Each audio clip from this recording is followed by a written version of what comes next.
James at 16 will not be presented this evening, but will return next week at its regular time. Stay tuned now for a special 2-hour What Really Happened to the Class of 65.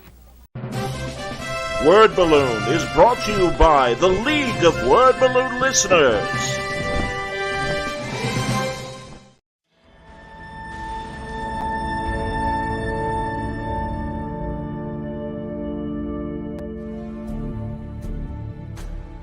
This Superman portrait is really a send-up of the original Fleischer cartoon intro, where you saw a quick explanation of the destruction of Krypton, the rocket ship coming to Earth, and the pose of Superman with fists on hips, where he's kind of looking down a little bit. This is an exaggeration of that, where I'm getting my traditional kind of Alex Ross low angle looking up the body kind of shot, which again I'll credit to Neil Adams as an influence. This is really just connecting with the most fundamental kind of influence in my life from that cartoon shaping the way that I illustrate Superman. It also connects in ways I'd never even thought about when I was doing the piece with one of the most famous images that Steve Rude did in World's Finest of Superman, where he kind of recreated that Fleischer moment with his painted figure of Superman, and then I would spend the rest of my career pretty much doing what he did before me.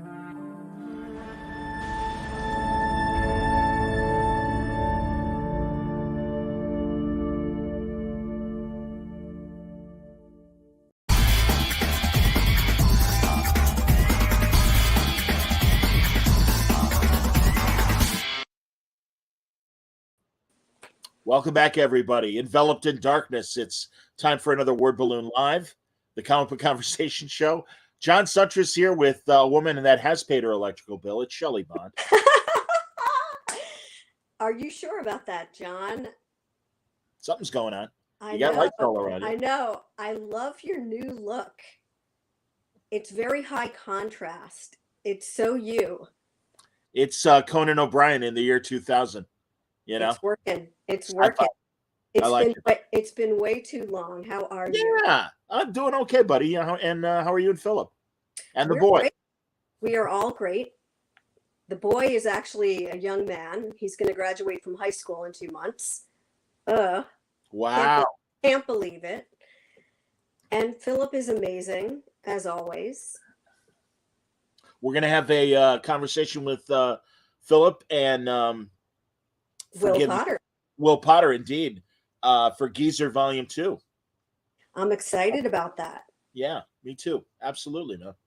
No, long time coming. I know a lot of big things are happening in your life right now, and I know you're gearing up to get into teaching, and we'll talk about that in a second. You were showing me the proofs for your latest book. Yes, I'm so excited. I just got a special delivery from my wonderful printer, Press Proof.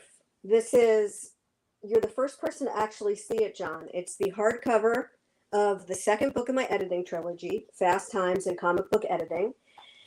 And yeah, this is the moment where like you gasp, you open up the book and you're like, okay, did it really come together? I can't believe it's finished. And wow, I'm thrilled. It's just a great thing, through crowdfunding. It's hard to believe, but this book was on Kickstarter last July. And here we are 8 months later. And I've got the book in hardcover and in softcover with a French flap, no less. Oh. Do you know what a French flap is? I do not. Tell me. So a French flap is like the upscale version of the softcover. You have this little area that you can use to hold your place. So if you don't want to read the whole thing in one shot, there you go. Hey, Shell, I there's like a little static on your mic. I'm assuming it might be like a connection thing. I don't know if you can plug in and plug out and see if that helps. I'll give it a shot. Let's try it. Okay. Keep talking for a minute. How's that? I didn't bring too many props tonight, by the way. Oh, okay, fair enough. Well, we have a couple of visuals for our later talk. Oh, look. Did I say I only brought a couple of props? How's the audio? Is it any better? It's the same. I think maybe if you'd lower your microphone volume just a hair, because you're over modulating just slightly. Okay. me see what I can do. Okay, buddy. Oh, that's none of your business, says his doctor diagnosed him with a French flap. So there you go. But um, Well, I think I'm actually screwing up this entire live show right now. now Shelly's. I apologize. No, everything's I fine, bud. apologize. Don't worry about it. It's a good thing we've got a surprise guest coming in while I can get my computer rebooted. Yeah, just reset your camera, I think. On set. Yeah. You want me to take you out of the picture for a second? Take me out. I'll get rebooted and I'll talk to you in a few minutes. All right, sounds good. Shelly will be back. No problem, everybody. Hey, this is an opportunity to promote further the fact that I'm going to be in C2E2 and I'll be doing a lot of panels. If you guys are interested, I'll be on Friday. I'll be on a Meet the Comic Press panel that Chris Arant is doing. It's early in the day. I don't have my times. You'll forgive me, everybody. But that's my only panel on Friday. Saturday, I have 4 panels. I'll be doing a YA panel first thing in the morning. 11:30 will be the start time. 12:30, right next door, I'm going to be doing a Svengoolie panel. I'm always happy to talk to Rich, and that'll be a lot of fun. But also, I'm doing so I got the YA panel. I've got the Svengoolie panel. I have a comic writers panel that will feature several DC and Marvel writers, and I'm looking forward to that. It's called World's Finest. And then on later in the day, 8 Billion Genies, the Image book that Chris Gage and Ryan Brown are doing. We'll check up on that book. We did a panel for that last year when it was just getting started. And there's development deal going on with one of the streamers, I believe, for 8 Billion Genies. So that's happening at the end of the day, Saturday. And then Sunday, I will be on with Art and Franco and the Oh Yeah group, and we'll be doing our usual Sunday morning panel that we've done. So those are our 6. So thank you. Robert Harrison, hello. Good to see you, man. Thank you. Bill Schmidt says, Shelly, your musical tastes are much cooler than his. And I agree with that. And then Mike Elson has a question for you. Vertigo was a transformative reading experience for me. I think for all of us. How was it working with Karen Berger and then becoming the main editor later? Also wondering if you are teaching more online classes. Well, good timing, Michael. So I don't know if she can hear us. Maybe we can't hear her yet. I thought she was back. Maybe not yet. All right, I'll wait. Shell, I'll wait for the thumbs up from you to know that you're back. That's fine. That's Emerald City Video. I love the chant. It's the floating Jed Jor-El thing. That's right. My son, you are from a planet called Krypton. Yes. Come on, man. Man, I am hearing like the most disappointing things about Brando and the Superman movie that didn't bother learning lines. There's that great clip of Christopher Reeve on Letterman. And, Letterman's like, hey, it must have been great working with Marlon Brando. And he's like, yeah, actually, no. It was a horrible experience. And you're like, but, didn't care. You know what? I mean, still, it's Brando, so it was amazing. But, what are you going to do? Jesus. This is, again, you find out this stuff and your former illusions all get shattered with the reality of what happened and stuff. So, oh, God. Oh, that's funny, as you're right. None of your business. Shell called in the best geezer squad, Best Buy geezer squad to fix their computer. Indeed. Let's see. Are you cool, Shell? I'll wait for the thumbs up before. No, you're not. Okay. She's still working it out, everybody. It's cool. Robert says, looking forward to seeing you in Chicago. Thank you, man. Yes, I won't have a table proper, but when I am standing still, it will likely be around Art and Franco's table, which is, it's funny, it's the Z row of C2E2's Artist Alleys, but it's the first row you encounter. So even though it's Z, it's actually like, right there once you hit Artist Alley, coming in from the front of the convention and everything. So, oh, wow. Robert says I should come by the 40th anniversary of First Comics panel on Sunday afternoon. I would love to do that. God, I didn't know they were doing that. I'm a fan. So, yeah, that'll be something I'll check out. Shelly's back. I think. Hey, you are, and you sound good. Yes. It was worth it. The geezer squad is so good at tech.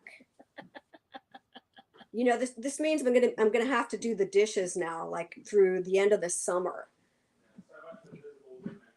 What did Phil So say? he said end of the year, There you basically. go. Yeah, Absolutely, man. it's gonna be worth it though. I sort of was in and out, but I heard somebody give me a compliment. They said that my musical taste is better than theirs. Bill Schmidt. Yes, he did.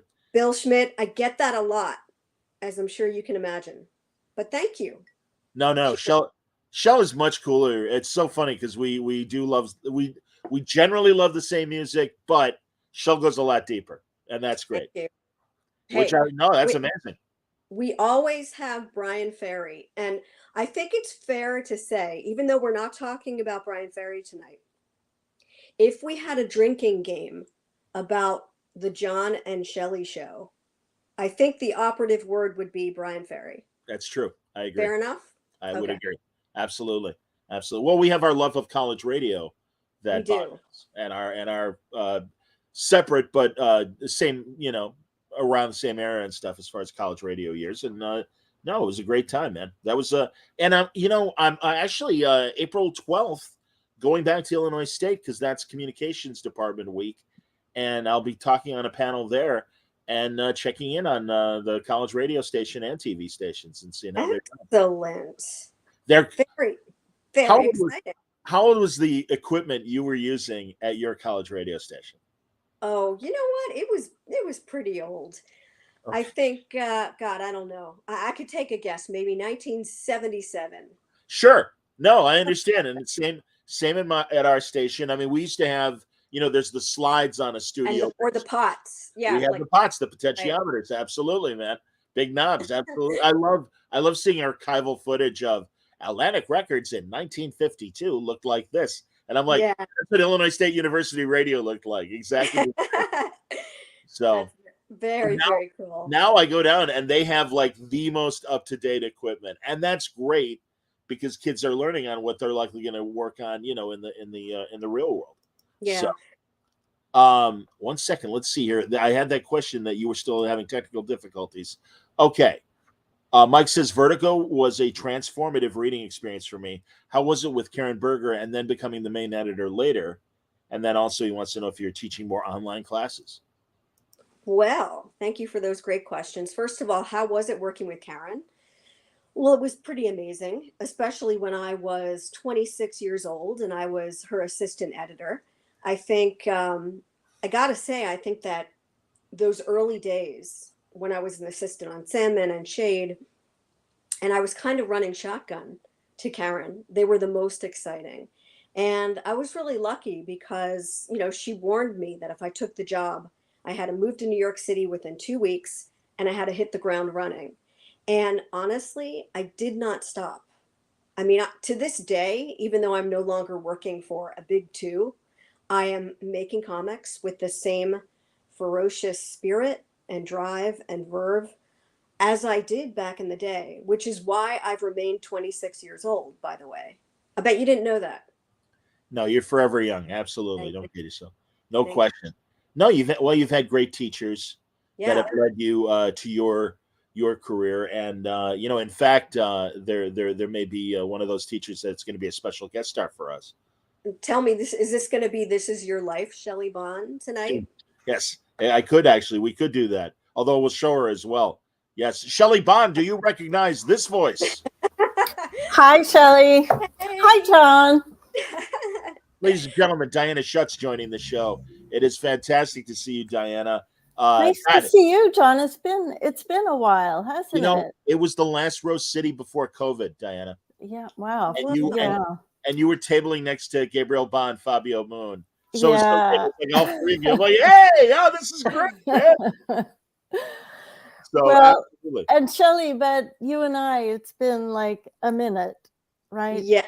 I gotta tell you, the funniest thing about Diana and I, John, you have to understand, we worked together at Kamiko, of course. Diana was my first boss.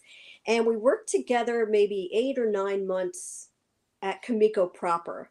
We worked about a year at a distance. I was the managing editor, quote unquote, and Diana was still editing books for Kamiko. But then it was many, many years since we would, that we hadn't seen each other. We would occasionally bump into each other at San Diego Comic-Con.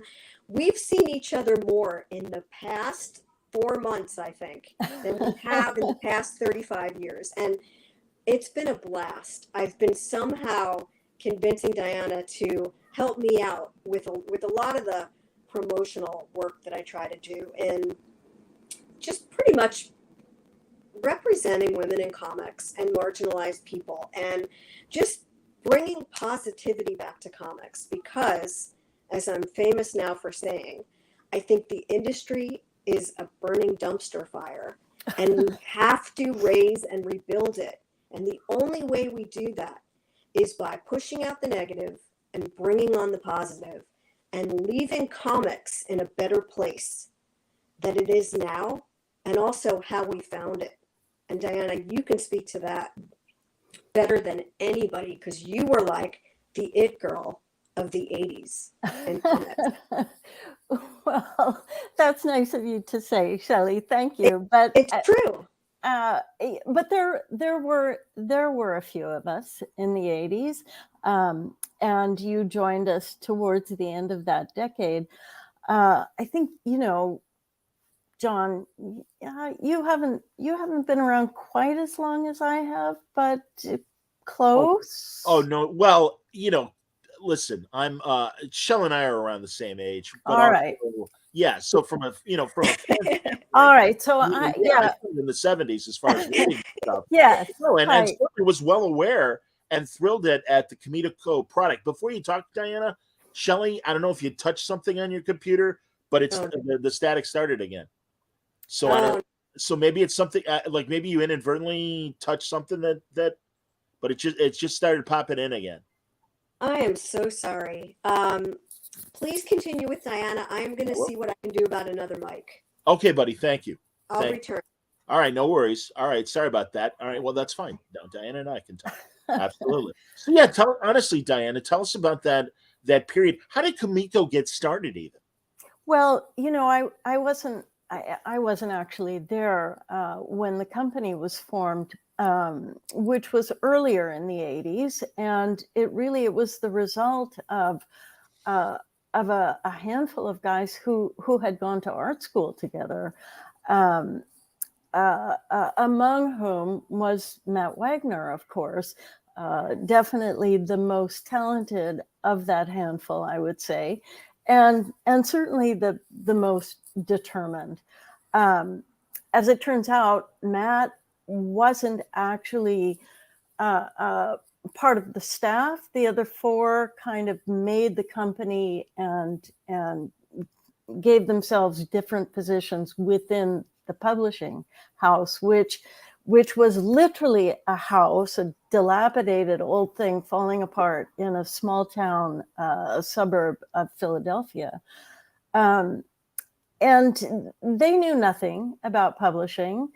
They, just like everyone else in that period of time, wanted to do their own thing, wanted to do it differently than Marvel or DC, and specifically wanted to give the creators their due. That was, it was a really political time back then. I think more so than it is now, or that could just be me speaking from a senior position. I'm not sure, but comics politics business, or political in the sense that creators had been getting the shaft since the 1930s, basically, since the dawn of the comic book, and the independent publishers came in with the idea to change that. Absolutely.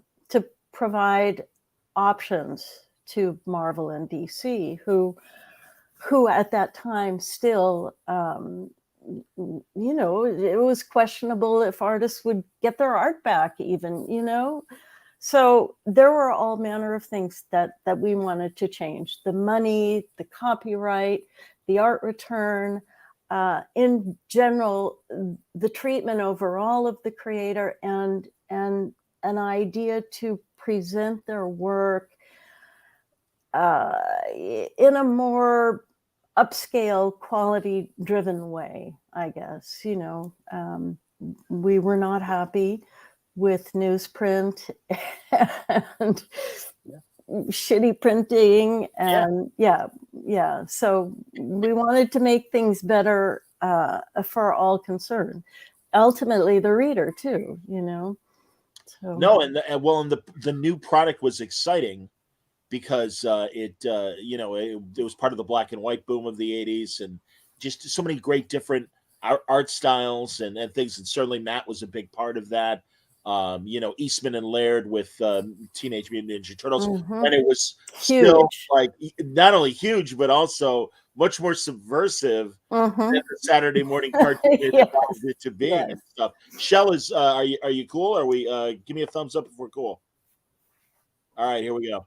You tell me. You tell me. It's good. Yep, you're and good. She's back. Fantastic.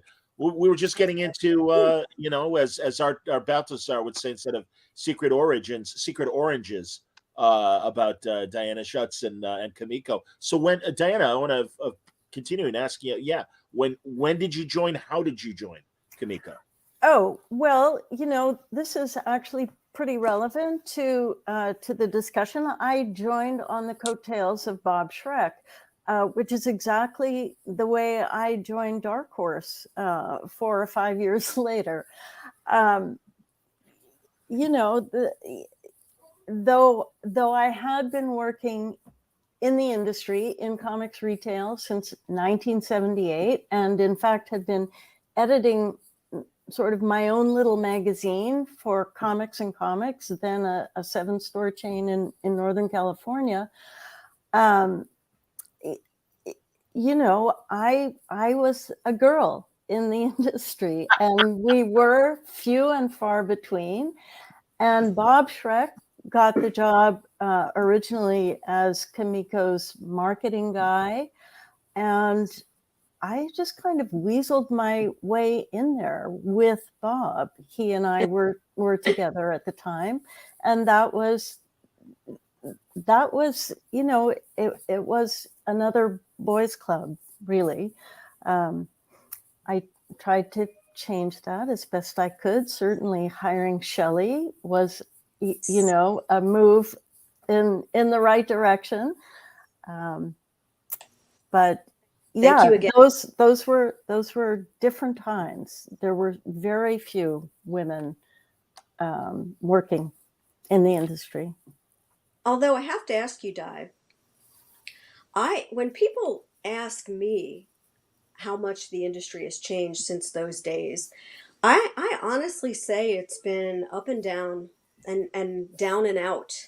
And we can say it's like that with politics and so many social issues, and it's horrifying on some levels, but I still find that there's a lack of parity in comics and in a lot of entertainment, in a lot of jobs. I'm not just picking on comics today, but would you agree that we are nowhere near where we should be in terms of equal rights, equal pay, and just fairness in general?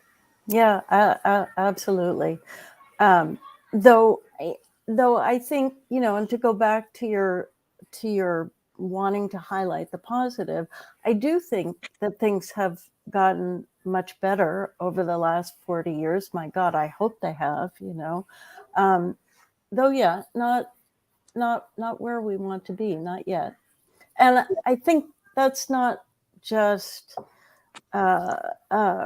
restricted to comics. That's, across the board. Honestly, forgive me, and again, because again, you guys know the subject better than me, but truly, even in Chicago broadcasting last year, there was a very big article damning the Chicago market, for the unfair treatment and lack of representation when it comes to women. And that's really, really sad, given where we were 50 years ago, where we had our first all-rock, all-woman station, WSDM. Wow. Dab in the middle. Linda Ellerby and actually Mike Gold of comics worked at that station. So Yeah, but no, as you said, definitely advancements. Know a lot of women in management at the former CBS radio here in Chicago, but no, it's still a problem. So please continue. I was just going to say, I think one of the positive aspects of comics in the past 8 or 10 years, I think, has to be because people like Diana have been teaching and sort of grooming the next generation of comics editors and comics scholars and teachers who perhaps use comics as a resource to help reluctant readers, or people that maybe just have been adverse to reading in general. So, Diana, why don't you speak to that a little bit, because we brought you here to talk about your amazing experiences at Portland State University. Well, have we announced what's happening? I missed your first few minutes, so So did I. So did I. We had technical difficulties, so I missed them as well. Well, so then can we tell the world that Shelly Bond will be teaching shortly at Portland State University? Shelly's going to teach comics editing beginning in spring term, which is 2 weeks away, less than 2 weeks away, I think. You feeling ready? Yeah, absolutely. But the only reason I'm teaching comics editing, John, and this is like, take note, it's because Diana designed this course and she taught the inaugural session last year. And so she basically is handing me the baton, and my hands are shaking, but I cannot be more excited than to continue this tradition and paying it forward through the amazing art of comics editing. Yeah, I think we almost have an obligation to do that. It's certainly an investment in the future of what we love, the future of our industry, future of our medium. Those two are not the same thing. And I've been teaching comics courses, what are now called comic studies courses, in the university for 20 years. Last year was my 20th year. Yeah. That's so great. Yeah. Absolutely. And it's, it's really, in the last 10 years, it's really taken hold across the board throughout universities in the US. In the state of Oregon in particular, I mean, you can, at the University of Oregon in Eugene, you can do a minor in comic studies through the English department. And at Portland State, we have this entire program of comic studies. Shelly will be joining Brian Bendis and David Walker, who teach comics writing there. And Shannon Wheeler, who teaches, short form comics making. So Dr. Susan Kirtley and Jay Ollinger, who, my former student, who is also now teaching at Portland Community College and Portland State University. So it's really, the program director, Susan Kirtley, understands that she has a tremendous wealth of talent available here. And now, because of COVID, it's, we've sort of gotten past the need to have someone physically in the classroom. So this has opened up the opportunity. When I decided that I was leaving, I couldn't think of a better person to walk in the door than Shelly. I mean, we see, look, I'm learning from you to have this stuff right at hand.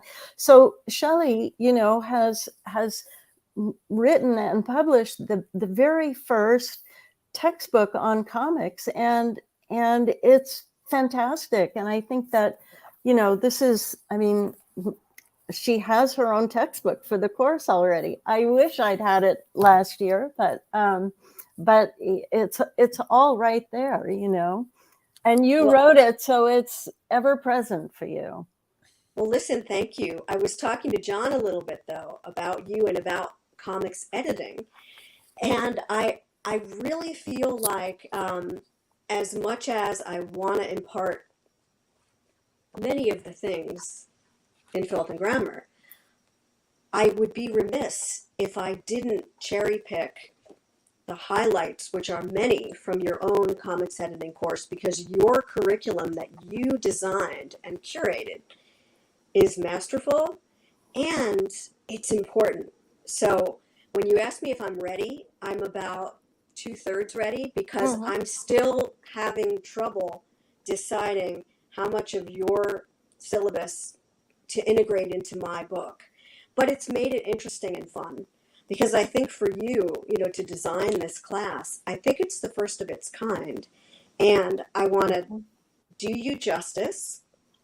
And I honestly want to acknowledge the fact that you were first and you were my first boss as well. So there's some big shoes to fill here. And so I'm crossing my fingers that I'm going to like absolutely nail it. And I'll let you Of know. And course I'm you sure are.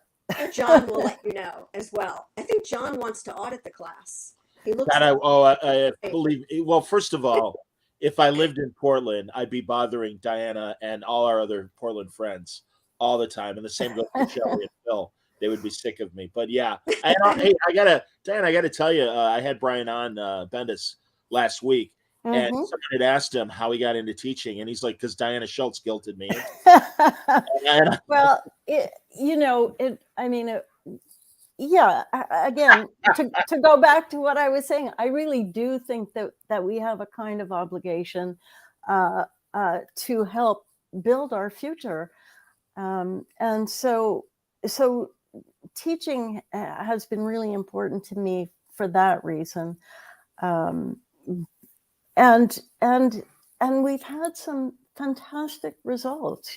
Many of our students have gone on to jobs in the industry, and it's convenient that here in Portland, of course, we have Dark Horse and Oni Press and Image, and now Image Comics. So our students have been able to get jobs in the industry once they go through our program. And so, yeah, and I've gotten jobs from former students. So yeah, there's a little bit of good nepotism in there too. and I think there's an internship component, Yes. if I'm not mistaken. Yes. Yeah. Correct. So we do every term. Currently, it's only being handled by Dark Horse. That's because COVID sort of interfered with on-site internships, and someone at Dark Horse, a former student who's now an associate editor, Jenny Blank. Jenny was determined to keep the internship program going remotely, so she did. And so every term, Dark Horse takes on 2 students from the program and begins training them in editorial work. And students get credit and they get experience. And so it's great for students. Sometimes you think that this is what you really want to do. Comics publishing is where you're heading. And then you get in there and it's maybe not quite the right fit for you. And rather than learning that after you've moved 3,000 miles to go to work at Marvel or whatever, better to have an internship and get your feet wet and see how it feels. So for many reasons, it's great for students. It's certainly great for Dark Horse because they have a pool of potential employees because of the interns. And as I was saying to Shelly just last week, I think half the editorial, certainly most of the junior editors currently at Dark Horse are our former students. So we really are building that future right there. I think it's so amazing that you're stating that fact publicly because interns get a bad rap. just traditionally, I think, just in How come? general. I think because people think they're taken advantage of, and that all they Hmm. do is box, and all they do is pick up a boss's dry cleaning, or get served lunch. Get And let lunch, me get tell you coffee. something. I have had internships like that. Okay. And I worked at Chrysalis Records in London. Now, I didn't care, but all I did was file records. I mean, climb up shelves and file Mm-hmm. records. Mm-hmm. I got free concert tickets, though. So there was definitely a trade off. Bonus, yeah. But I will tell you that so many Vertigo interns have gone on to be famous writers or famous rock stars. And so getting an internship, and not just in comics, just getting an internship really allows you to get your feet wet, get your hands dirty. And like you said, Diana, I think people have sometimes a very stylized view of what it means to edit comics. And the job is not for the fearless. It is intense. You need to be cool under pressure. You need to juggle plates of fire, and you need to twirl the baton. John, I know you're nodding because I know you still think you're going to give it a shot there, but it's not for everyone. And I do think interns really get to see the inner workings of that busy office, whether it's a mid-level company like Dark Horse, which is like, not a huge company, but certainly has a wealth of books, Oh yeah. monthly hardcovers. You're really gonna like learn your stuff if you get an internship there, I'm sure. Greg wants to know if you remember when Tom King was interning at Vertigo in the 90s. I sure do. Wow. That was the year that I said to Karen, I've had enough with the interns. Okay. So Karen used to always assign the interns to work with me because I didn't, I wouldn't take any lip You can from say anyone. shit.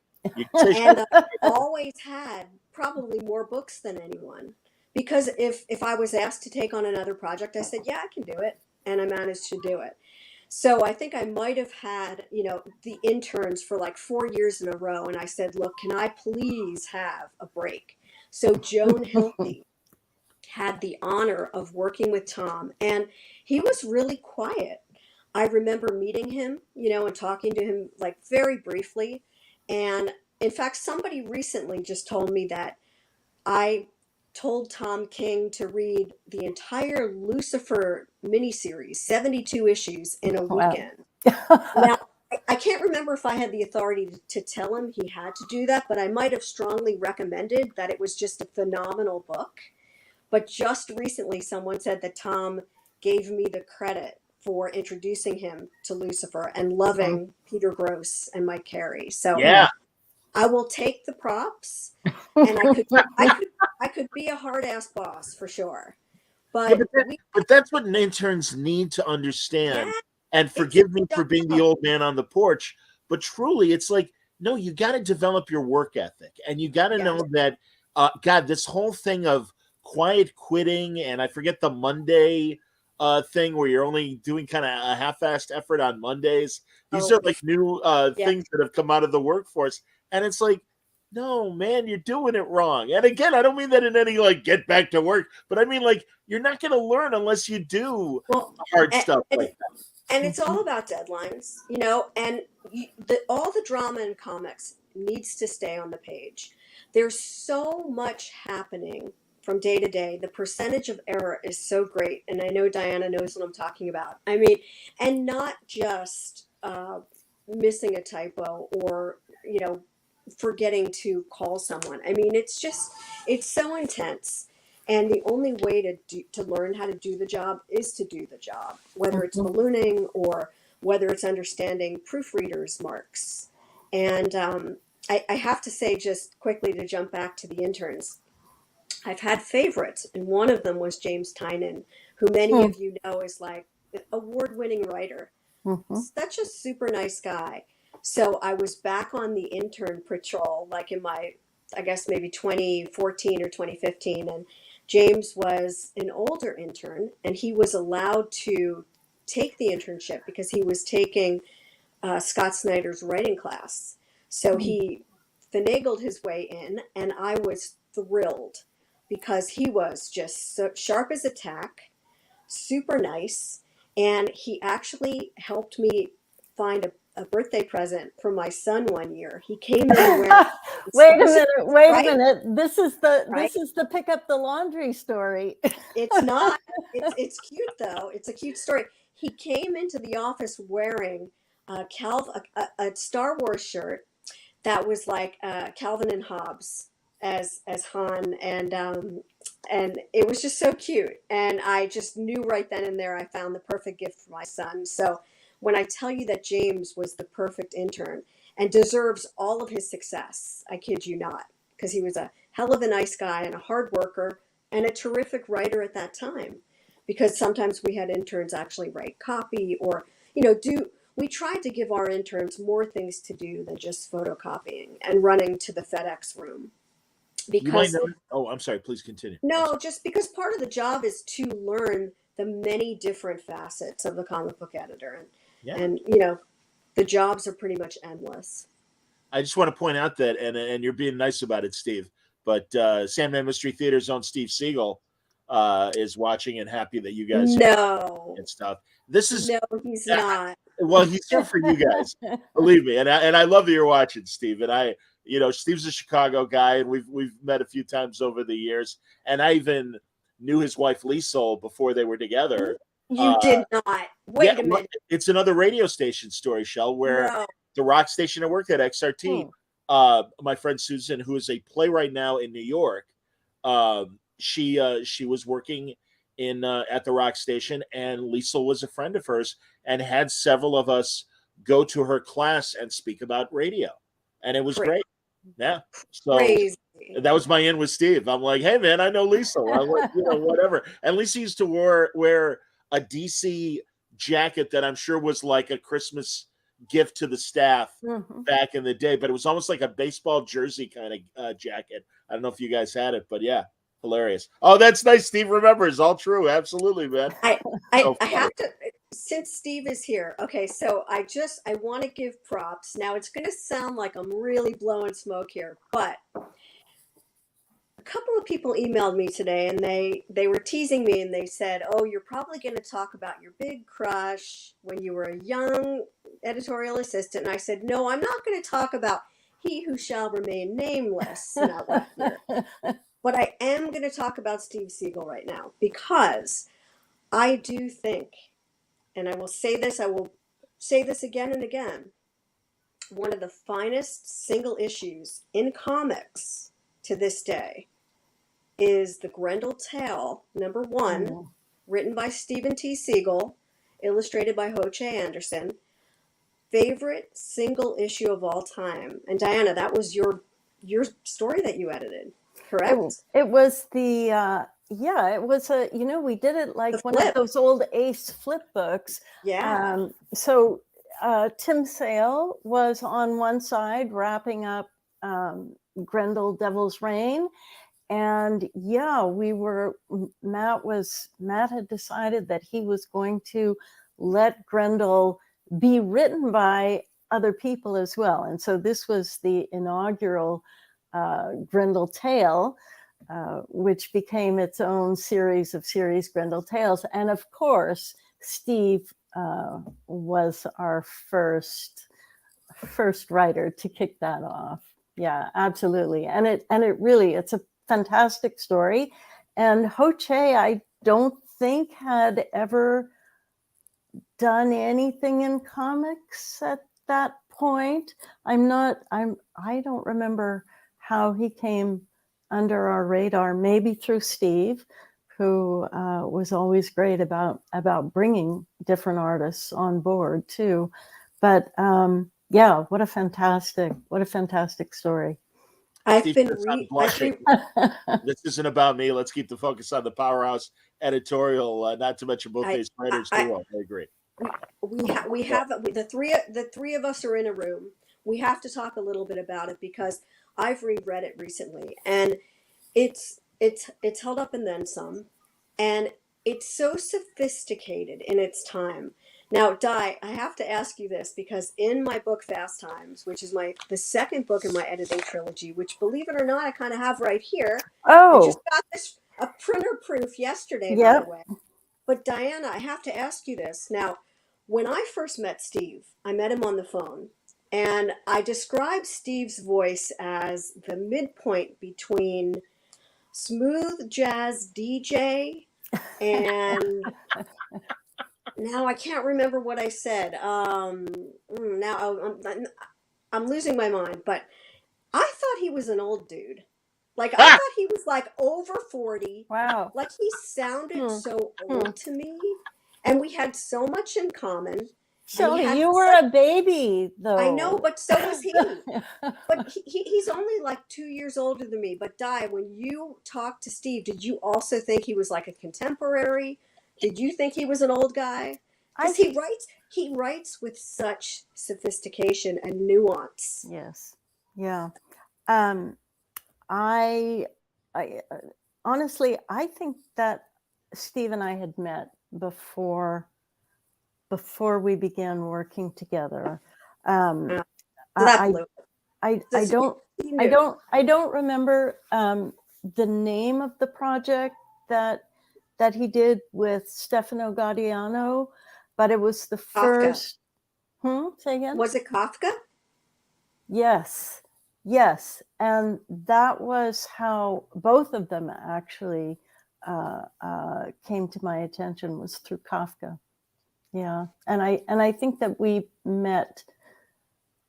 Oh, yeah. Well, there you go. Steve is saying that we met in person before the phone. So you knew he was like some kid right out of college. Although Steve right But out of college he was incredibly well spoken, as I recall. And I will always remember one conversation with Steve and it was early on, because, as an editor, especially nowadays with the internet and Zoom, but as an editor, you're called upon to represent your company a lot of the time in public, conventions, panels, and so on. And my God, for the first many years of that, I was terrified of getting up there, and I often choked. And I dread to remember that even, but I remember talking with Steve, because he had a master's, I think, in communication and public speaking. And I remember him telling me that this was people's sort of number one fear, was actually speaking in public, and that stayed with me. It was almost reassuring that I wasn't alone in being so terrified of getting up there. So yeah. That's yeah. excellent. And listen, that was Steve's very embarrassed that we're spending so much time on him. But I am able to swing this to actually ask another question, and that is, Greg wants to know: do you think there's a big difference with these companies being in Portland rather than New York City? How do you think the move of comic companies away from New York City has affected comics? Shelly, you lived in New York for so long, so I did. you're Well, better positioned to answer that, I think. it's interesting. I write about the 90s in Fast Times. It's both a love letter to editing comics at an incredible precipice, right at the time when Vertigo launched and Image Comics had been a year in and, gaining lots of traction. Milestone Media had launched. It was such an exciting time. And my story has a Britpop soundtrack, so there's that. But I have to tell you, I do think of New York as a publishing town. And so I really felt like a lot of the luster came off when the company was yanked out of Midtown Manhattan and sort of hurled across the country. Even though I went along with it, and I'm glad I did. I would not have ever been able to forgive myself if I didn't give it a shot, to just try to keep Vertigo's legacy alive and well as long as I could. But And you've Yeah, elected to stay on the other side of the country. I did. I did. Gonna blame the kid for that because California is a great place to raise a family, and have a lot of positives going for us by being out here. But honestly, I feel like today's comics are exciting because editors are finally getting the recognition that they've deserved from the beginning of not only being great project managers, grammar and syntax specialists, and proofreaders, but they're idea people and they are art directors. And so I think that means you really can live anywhere. But for me, as a young editor, living in New York City, there was nothing like it because I would bring so much of the pop culture that I was surrounded by, living 6 blocks from the DC offices. I'd spend my weekdays 10, 11 hours in the office, just, juggling 5 to 6 monthly books, 2 to 3 original graphic novels. But my weekends, I was on the Lower East Side. I was downtown seeing bands, going to the comic book store at midnight. I would end up at St. Mark's Comics every Saturday night, sometimes just to have some peace and quiet and to get my own copies of Love and Rockets and sort of be by myself, sometimes just to use the bathroom if I could find it. And that's a story in Fast Times, which is an interesting story. It was underground and it took a long time to get there sometimes. But I think the beauty of comics, I don't think it matters anymore whether you're a small company on one coast or a large company in a big city. I think what matters is the editor and the team that the editor puts together. Because that, to me, is the artistry of making comics. It's who is going to collaborate on that book, whether it's 2 people, the editor and the artist and writer and letterer, or whether it's a whole team of 6 or 8 people. Let me ask you, Shelly, because you got me curious about this the last time that we spoke.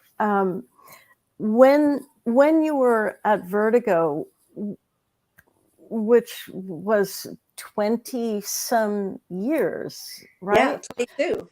So was every project that you worked on was a team effort? So writer, penciler, inker, letterer, colorist, were they all or largely all like that? Yeah. Yes. And was that, I mean, because my own experience at Dark Horse was pretty different when it came to that. Most of the creator projects were the work of a single creator. The team projects were fewer and farther between, actually. So was that a Vertigo thing, or did it just sort of happen? Because Vertigo was a creator imprint, and so did it just kind of fall out of the DC method of putting together creative teams, or? Well, I think it really just depended on the story.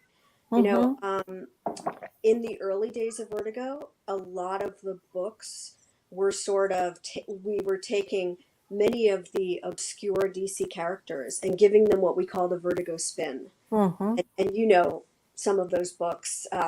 Matt worked on Sandman Mystery Theater with co-writer Stephen T. Siegel. Indeed. If he's still here, give him props for being part of that rock and roll team. Or I shouldn't say rock and roll team, jazz age team. But it really depended on the story. I think the first 3 years we were pretty much, we focused more on how we can sort of resurrect old characters and make them cooler, make them more subversive, more interesting than, let's say, your traditional superhero. But I do think that creator-owned comics were growing. And, certainly from what I learned from you at Kamiko, I knew that the rights issues were super important. We were seeing a lot of changes in contracts. So it was important to me to kind of understand part of the job as well. Mm-hmm. I didn't think it was right to hire someone and offer them a deal if I didn't know what I was talking about. Because there were a lot of people who didn't care enough to read the contracts or to understand them. They would just push the paperwork to the talent. So I think as Vertigo went on through the 90s, we were acquiring more creator-owned books, but it was rare for a book to just be like one singular person creator-owned, like with Matt. I know Matt did most of his work in that way, even though people would be hired on to collaborate with him. The Invisibles is an interesting story because that was a creator-owned book by Grant Morrison. And that came out in 95, I believe, 94, 95. And Grant was able to retain the rights as a sole creator because it was his entire concept and he conceived it as a trilogy. He also did the character design because I don't know if a lot of people know, but Grant is an amazing artist. And so I would pore over the original proposal for The Invisibles for hours because I was fortunate enough to be the editor who relaunched Volume 2 and then eventually Volume 3, which landed me a husband. But like everybody knows that. But yeah, I think you're right. I have to say I preferred having like a circus of people to charm and juggle and entertain. Like to me, it was just a party. Like I had a blast. So the more the merrier on the books. And that also ensured that they would hit their marks. And I like to think I had a pretty good track record for getting my books out on time. Which, Michael had a question regarding The Invisibles. Did you know what was going on during The Invisibles grand picture? How did you approach editing a relatively complex book like that? Did you want to know everything going on? Oh, I was immersed in it up to my eyeballs at every minute. I mean, it was just so exciting. That book really changed me on so many levels. It handled so many complicated concepts, things that like I didn't even know existed, and to be able to talk to Grant about them, and sometimes I knew the questions were like inane and ridiculous, and I should know the answer, so I would do a little research maybe beforehand, or in some cases I would knock on the door of a colleague, Lou Stathis, who happened to be just another one of the greatest mentors I think I've had in comics. He was a music journalist and a novelist. He was Ted McKeever's editor on, I want to say, Transit.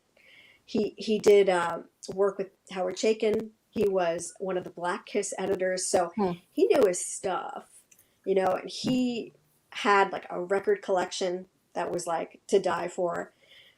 He was someone who was like so knowledgeable if I didn't understand a concept or if there was like an author who was name dropped who was like way like before my time. I'd be like, hey, I have Grant on the phone and I don't want to mess up. Who was this author? Who was Mark Bim or something? And he'd be like, oh, here. And he'd throw me the book. So, but yeah. Shelly, you have to cut yourself a break too, because I think we should never really be, we should never be afraid to ask our creators those kinds of questions. I mean, sure, most projects demand a certain amount of research on the part of the editor. I think that's very important. But still, if you have questions, that means that probably the reader's going to have some questions too. And so it's, in a sense, it's important to just, put those out on the table, I think.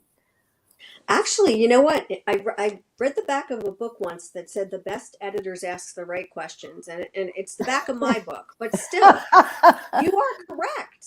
But you know what, Diana? It's really true. The editor's job is really the beta reader, the first reader, and the lifeline between the writer, and the artist and the letterer, everyone on the team, the lifeline and the representative of that freelance talent to the company. But you're right. I think that anything that we trip over, especially when it's on paper, it's fair enough to ask the question, even if you feel like an idiot. It's important. It's important to know the answer because you don't want to misrepresent Hmm. a Um, subject or a theme. Diana, I know you're stepping away from teaching. Are you still going to edit? What is your post teaching plans, if there are any? Well, I'm verging on 70. Unlike Shelley, I'm not consistently 26. 26. Yeah. Um, and so, yes, I'm slowing down a little, but there's another Mobius book in the offing to translate. There's Fantastic. already one that is translated, a book called The Major, and it's currently in production, being Wonderful. lettered. So, and then another on the way, and this past year and a half, I started doing something new, which is translating and editing the package, and that's an interesting. So I did that with the most current Black Sad book that's out there. Outstanding. Black Sad, they all fall down. Yeah. Yeah, and it's translating and editing have a lot of similarities because you live and breathe that story for such a long time, and attention to detail is extremely important. So there are some similarities between the two jobs, and combining them makes a certain amount of sense to me. So yes, John, I am continuing to edit a little here and there.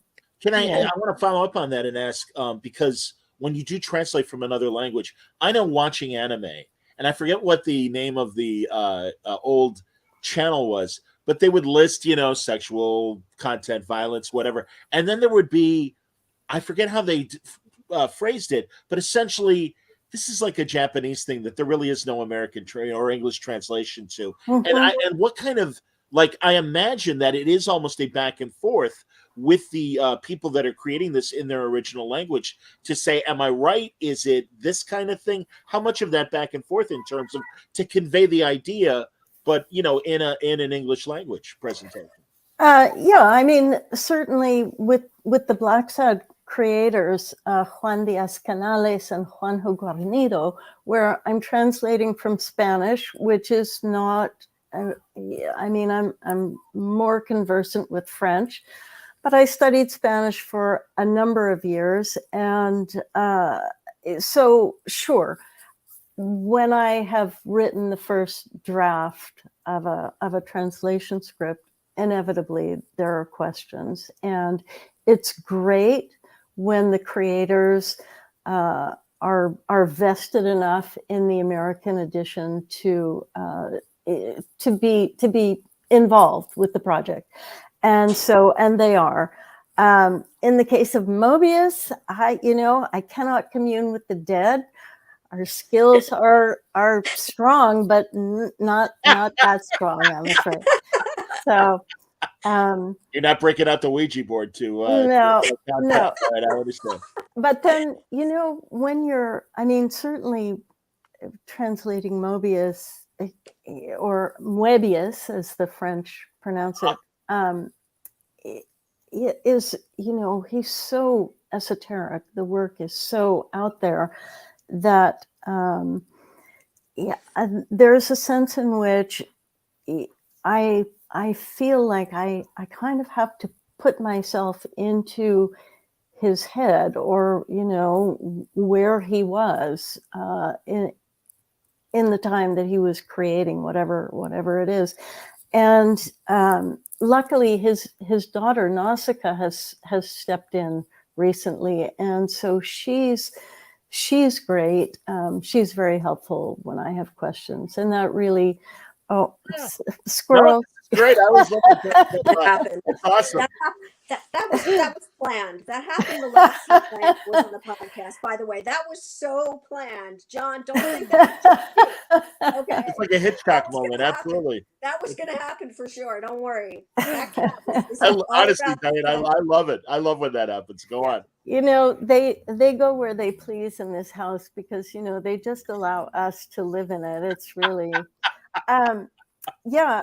So you're kind of, you're communing with the creator, either in spirit or verbally. It's, yeah, it's pretty important, because there are those things that simply, you know, languages are different systems, and there are not necessarily correspondences in all cases, or even in many cases for that matter. So I'm very fond, and this doesn't happen very often in comics, though it's sort of de rigueur in novels, in translated novels, to have notes at the back precisely to talk about those kinds of things that, if the reader's interested and wants to get clearer on what the original intent was, and you can explain it there in a way that you just simply, that would take you out of the story if you tried to get at it within the context of the story. So notes are helpful in that respect. Yeah, That's excellent. Kevin wants to know, and Kevin is, I guess, a former Berkeley person as well, Diana. But given how you both have influenced the comic book landscape through your incredible editorial work, what are some of the key factors that have made your creative collaboration successful? Oh, there's an essay question. Shelly, I know you've got this. What? Oh, well, you know what? Honestly, it goes back to editors need a visual acuity, and editors need to get the credit for having keen eye. I always say you have to be a Jill of all trades, and what you don't know, you have to fake, or you have to at least sample. You know, you really have to give it a shot. I still think that, you know, instincts for putting two people together that would never in a million years meet, whether they're from disparate landscapes or from different age brackets, finding two people who you think can really come together on the page and say something so dynamic, so new. And I'll quote something that I wrote in Fast Times, which is that the best art does one thing, and it makes you feel alive. And so that's what I always strive for when I'm putting together teams. But Diana, you've got this too. What's your response? You know, I'm thinking to one of the crazier but more successful pairings, and I just, you know, it's so long ago, I don't remember exactly how it came about, but this was at Kamiko, middle 80s, and we got the license to do Gumby. And, you know, we saw ourselves as not a children's publisher. And in fact, our idea was to be making comics for more adult readers. And, but we all loved Gumby, and Art Clokey was still alive in those days. And anyway, I knew right from the start that Arthur Adams would be the guy to draw Gumby. And I knew that because back in the day in Berkeley, and Kevin might remember this, whenever Arthur drew a sketch for someone, he always drew a Gumby in the background. He was a Gumby fan. So I asked him, would he draw this, you know, one-time Gumby special for us? And how we got Bob Burden of Flaming Carrot to write this, I no longer remember, but the strangest pairing, and yet it worked beautifully. Although here, and Shelley, I know you can speak to this. I mean, here was a huge challenge for the editor because Bob Burden was used to working on his own. He did everything for Flaming Carrot, wrote it, drew it, lettered it, the whole number. And so his Gumby script, this whatever it was, 48-page summer special, was delivered on a cassette tape. Yes. Oh my God. So yeah, I think that went to the beleaguered assistant editor, whoever that was at the time, to transcribe that for Wow. Arthur. Or Arthur might have just gone from the cassette tape as well. Too long ago to remember. But yeah, so in another world, most editors would look at this cassette tape arriving on their desk and reject it, right? So, yeah.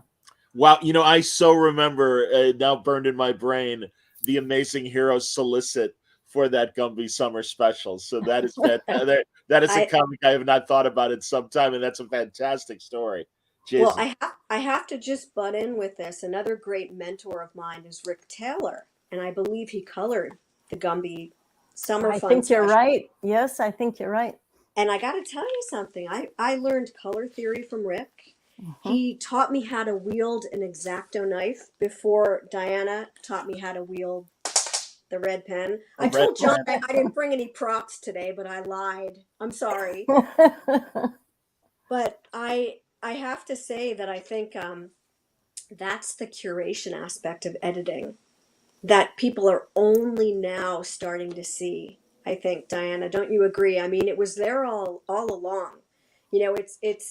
It's having the audacity sometimes to bring in someone like Ted McKeever to draw Rachel Pollack's Doom Patrol. Mm-hmm.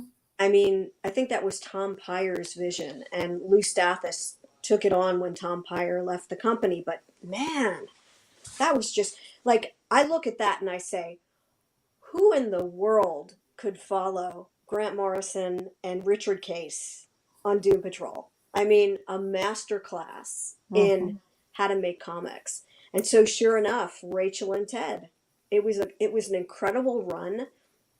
I think it gets more attention now because it was so bizarre, but it was so sound. And it was the first trans superhero that Rachel came up with, which is just amazing to think we were doing things like that in 1993, 1994. Yeah. Unbelievable. I mean, I think that is something I'm so proud of, to have been a part of that wave of Vertigo.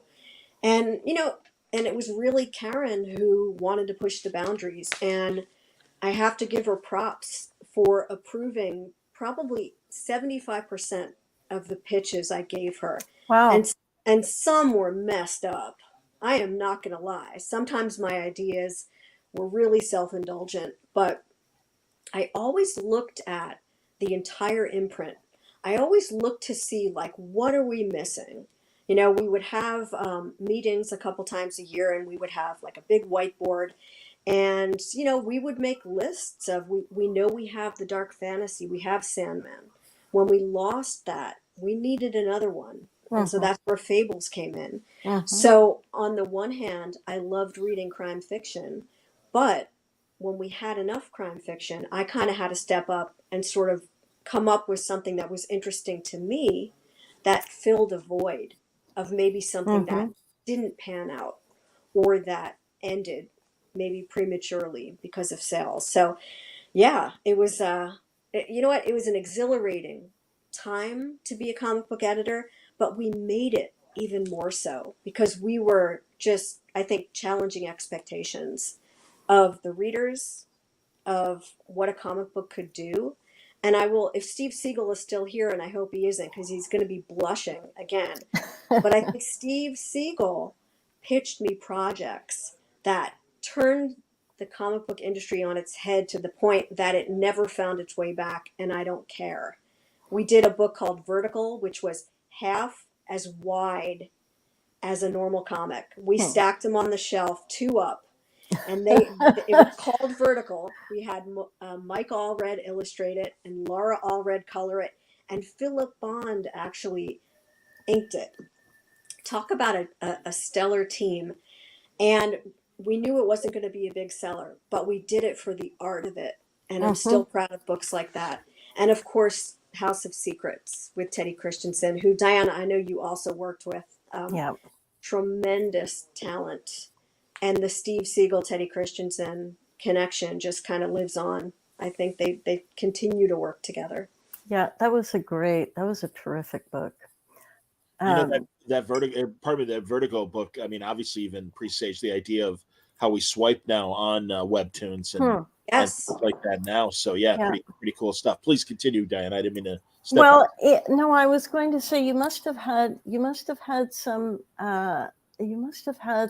pushback from marketing about that, Oh, from your yeah. marketing, and so I thought maybe you could talk about that a little bit, because certainly part of the editorial job, really, I mean, editors are business people in a lot of ways, and part of the business that we do is marketing. I mean, we have to think about how to sell our own comics. It's not that a company's marketing department cannot and or will not read all the comics that the company publishes, and the editor is sort of the bottom line, the foundation for any marketing ideas to develop.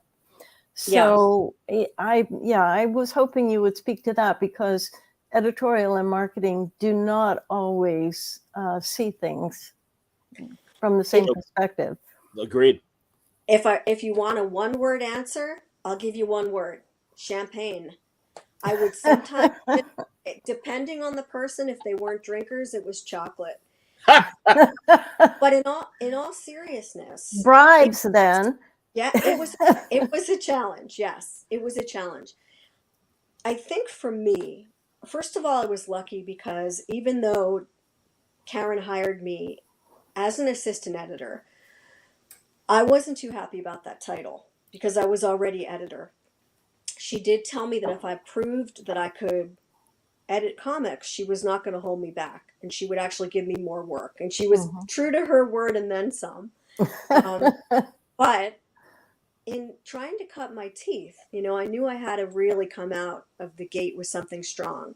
And I think when I somehow managed to get Dean Motter on Terminal City, and that was pretty much my first shining star.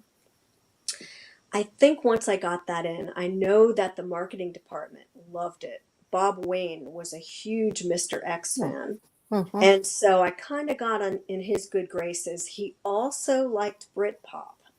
So there may or may not have been bribes. When I would go to London, I might have brought him back a Paul Weller CD or a copy of Select magazine. He was an Elastica fan. Yes, there were always bribes. But I would do the song and dance because I would mean it. I would never take on projects, and I would never believe in a project that I was not sure had something important to say. The old adage, write with intent, is so true. Only tell a story you want to tell. And I used to tell people, only pitch me something that wakes you up at night. Because what I didn't want to do in comics was what everyone else was doing. Right. Didn't want to do things that were done to death. And I think that's why Bill Willingham stole my heart with the Elementals. And I think that's why I also was able to somehow finagle a way to get him to be working at Vertigo as a writer. Even though Karen really didn't know him as a writer, she only knew him as an artist, and she wasn't really into his style. And I think, as you work your way up the ladder from a young assistant editor to an associate, to an editor, to a senior editor, to a group editor, you earn your stripes, but it's not without tremendous determination, tenacity, working around the clock because you want to. You know, I made sure I didn't sacrifice anything in my life. Believe me when I tell you. And it was the time of my life in the 90s. But sometimes it was frustrating when other departments did not agree with you. So, Mhm. yes, I'm sure, Diana, you probably can speak to that from your time at Dark Horse. Yeah. Well, I mean, I'll think back to 300, which we published at the end of the 90s, 97 or 98, and Frank was working twice up. Every pair of facing pages was a spread. So already, you know, when you're dealing with double page spreads, the artwork is already large, but Frank was working at twice the size of reproduction instead of 1.5. So these giant art boards used to come in. I mean, they they did not fit the FedEx box. They didn't even fit, you know, some kind of constructed, demolished pairs of FedEx box. Frank would send them in art portfolios with lots of tape wrapped around. And the comic was fine. There was no pushback from marketing on that. But Frank's ultimate vision, and I should say also, I should mention Lynn Varley, because Frank and Lynn worked as a unit on that series in particular. They were equally involved with it, and ultimately their vision for the collected story was an oblong hardcover, you know, a widescreen format, I guess it would be called, and that just really, the retailers were kind of up in arms about that. But, you know, in 1978, when I first started working at the comic shop in Vancouver, and I remember A Contract with God was published that year, A Contract with God and Other Stories, a graphic novel, it said on the cover. And Will Eisner had that priced at $4.95, and retailers were up in arms about that. You know, one of the few books that, how many years later is it? Over 40 years later, and that book continues to be in print. So I guess my point is that marketing is very valuable, but as Shelly says, we were there to do something different, and that means, you know, you often have to butt heads, not just with marketing, but with your publisher often, and because your job really is to fulfill the artist's vision, and that doesn't mean just doing what was done the month before. You want to go somewhere different. And again, the body of work that you both represent certainly shows those kind of bold moves and everything, and really they changed comics. And really, I think the people you got to work with, and including your own influences and stuff, yeah, I mean, these are evergreen books that we're discussing right now, and there's a reason for that. It's pretty neat, pretty cool. You know, I know too, and I do want to make sure we touch on this. That one of the reasons why I think Shell wanted to come on and also rope you in on this, Diana, was to discuss Visible Women, which is the initiative coming up on March 27th. And Yes. Shell Thank gave us a great, this is really the most concise way to approach it for women who haven't, you know, done it before. But essentially, you know, there you can see the description for those listening. What they're asking is in social media that you put I am and then your professional name. I draw, write, or edit. My portfolio list is at these links, and I also, you know, whatever color, let it. I write or whatever with the hashtag Vision for Women. So please speak to that. Yeah, basically, I wanted to spend a little bit of time just sharing this incredible initiative with your viewers and your listeners who might not know about it. Basically, it is the brainchild of Kelly Sue DeConnick, who we all know and love. I mean, a force of nature, um, all across the board, from theater, from writing comics, from fashion, and everything. She's just really one of my favorite people alive today. She's just badass. Visible Women is something she came up with, I think, about 7 years ago. Hmm. And it's basically to give women more visibility in comics. And she tells the story that a very well-meaning friend came to her about 7 years ago and said that they really wanted to hire more female artists, but they didn't really know many. And her heart broke into tiny pieces. Hmm. And we've all heard this before. You know, we go through periods where things are better and we start to see a lot more women in comics, and then horrible things happen and we start to hear of these sexual harassment suits and all of these terrible reasons why women leave comics. So I think Kelly Sue is really just trying to raise awareness, not only to women who write and draw, but also women who edit and letter and cover artists and women that do social media. And what I want to make sure is clear, because I did talk to Kelly Sue and her team of people who actually really push this initiative twice a year.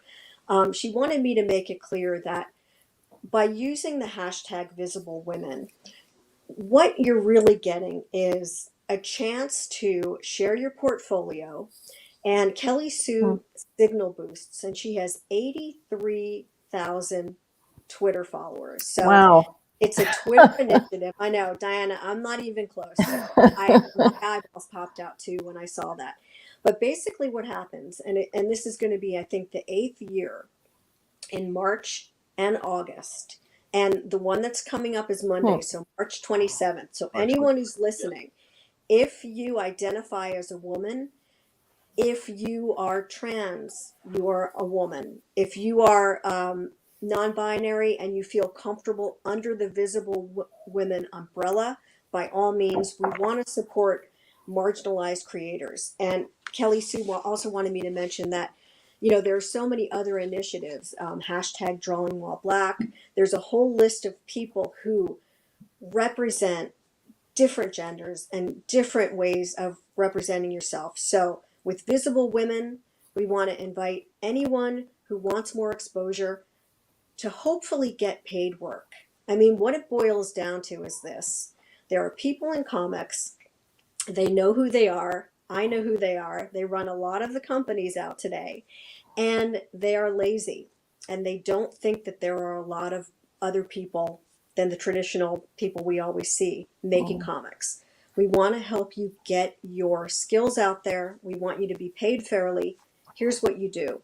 On Monday, it's very simple. And John, if you want to put the graphic up again, I typed it out. I designed this graphic so that it was super clear. What you need to do is tweet your portfolio links and follow this format, because Kelly Sue has a terrific group of people who take this information after the Monday call to arms, as if you will. They Hmm. will put it in a database. So that database is available for anyone in comics or Wow. comic adjacent industries, Hmm. games, book publishing, you name it. Anyone can request a copy of this database. So if you link using the hashtag Visible Women, follow the quotes, the quotations here, and it's pretty simple. Just say I'm, and you want to put your professional name, even if it matches your Twitter handle, because this is how the database is set up. Hmm. Put down what you do. I draw, or if you write, I edit, I letter, and then a couple of words about the style or the titles of work that you've done. Include your portfolio, and please include the link. If you don't have a portfolio, get a landing page.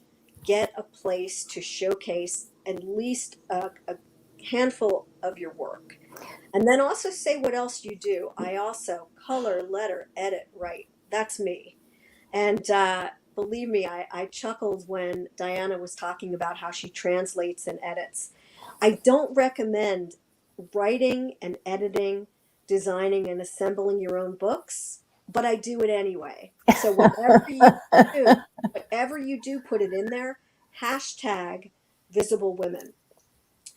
The second graphic that John had up a minute ago, this is a wonderful website.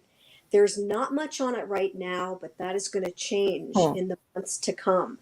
Visiblewomen.work is the landing page for this Visible Women Network that Kelly Sue and crew are just coming up with so many incredible things that are going to be connected. So keep your eyes open for announcements. But right now, tonight, I just wanted to be sure that everyone out there knows that the only way we're going to raise the profile of people in the industry who need it is by doing this. And Monday is your day. Don't miss it. If you're unsure, you can go to my Instagram account. I did my own in advance because I'm trying to do this thing where it's like follow my lead. I Hmm. might even mess up. And I know Diana's going to catch a typo or two because she is the best editor I know in comics. And she still scares me when I send her a direct message. I sweat when I type with my thumbs when I'm sending Diana a direct message.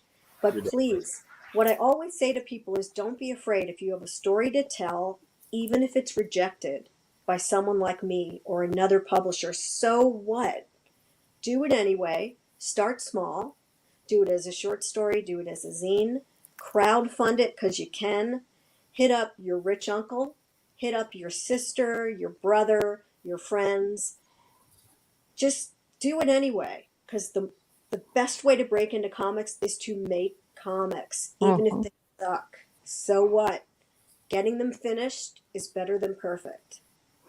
Yeah, and we all, I mean, it goes back to what you said earlier, John, about the work ethic, and Shelly, what you said about working those 10 or 11-hour days because you loved the work, because you were passionate about the work. I hate to say that sometimes has been taken advantage of. People like us have been taken advantage of because we love the work.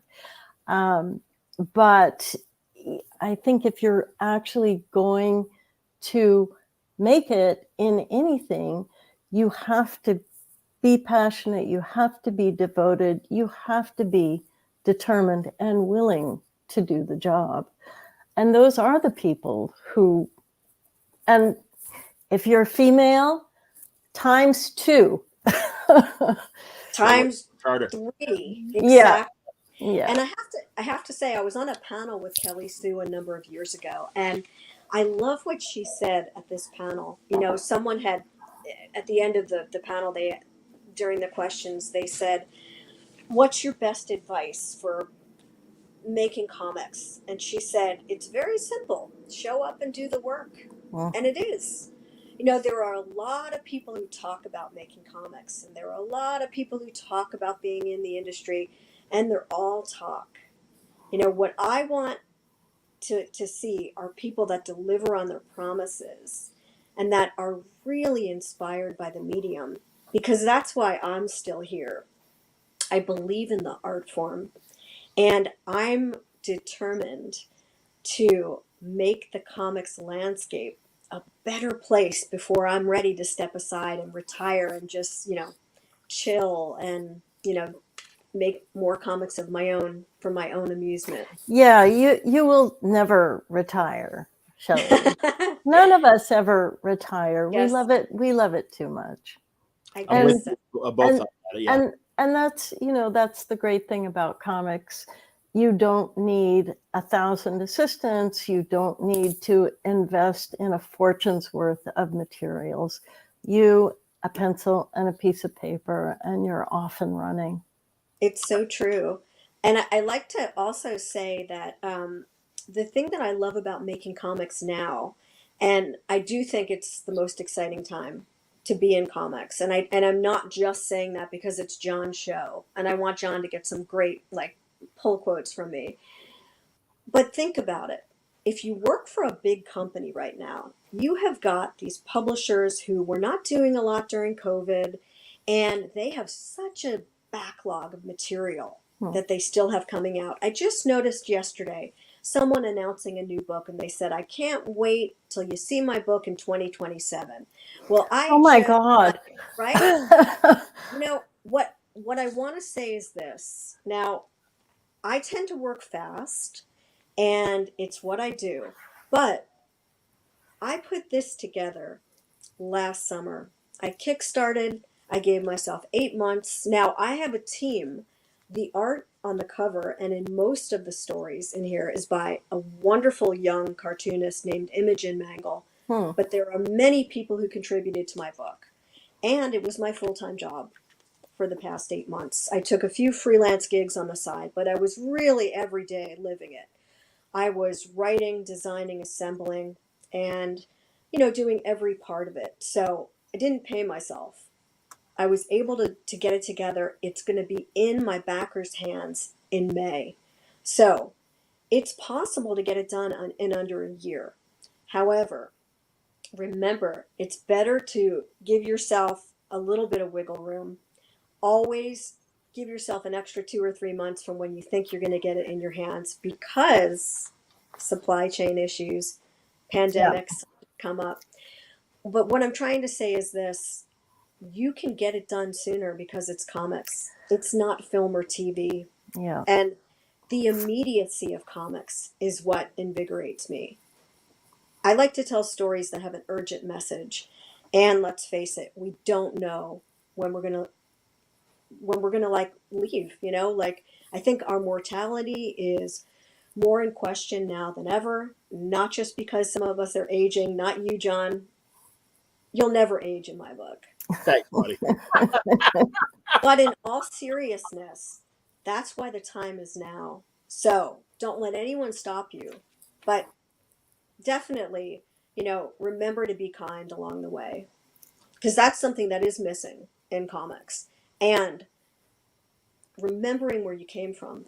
Always thank the people that give you a break, because that's something that doesn't happen. I was joking around with Diana and I said if I had a nickel for every person who I sort of gave a break, whether it was an inking job over a really terrific penciler, whether it was approving a pitch, or believing in someone who didn't deserve it because they were a jerk, but I believed in their talent. If I had a nickel for all those people, I wouldn't be here. I would probably be in London right now in a very fancy club, living the high life with a rock star, my husband, and maybe a rock star or two. But it's really true. Always remember where you came from and always thank the people that helped you along the way. Well, Shelly, you are living proof of practicing what you preach. You're very conscientious and you're very kind to thank me for that first job. But I'm going to say this now, as I told you, I'm going to say it every single time this comes up. I can open the door for someone. We, as editors, we are in a unique position to be able to open that door. But you were the person who had to step through, and you were the person who had to prove your worth on the other side of that door. And you did that and then some, which is why you are still here today. I mean, I think you and I have opened that door for any number of people who then didn't really have the determination, thought that was it. Once the door was open and they stepped through to the other side, that was all they had to do. Well, obviously not.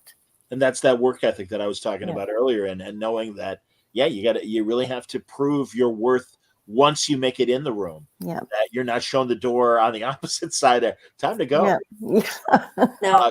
Greg has a great question that if you don't mind, because I'd love to get this in and hear what you both make of Marie Javin's run as editor-in-chief of DC, and what you made of Jeanette Kahn's leadership as publisher of DC back in the day. And I don't know if you guys, well, in Shelly, in the case of Shelly, obviously Diana wasn't at DC, but yeah, Shelly, did you work with Jeanette at all?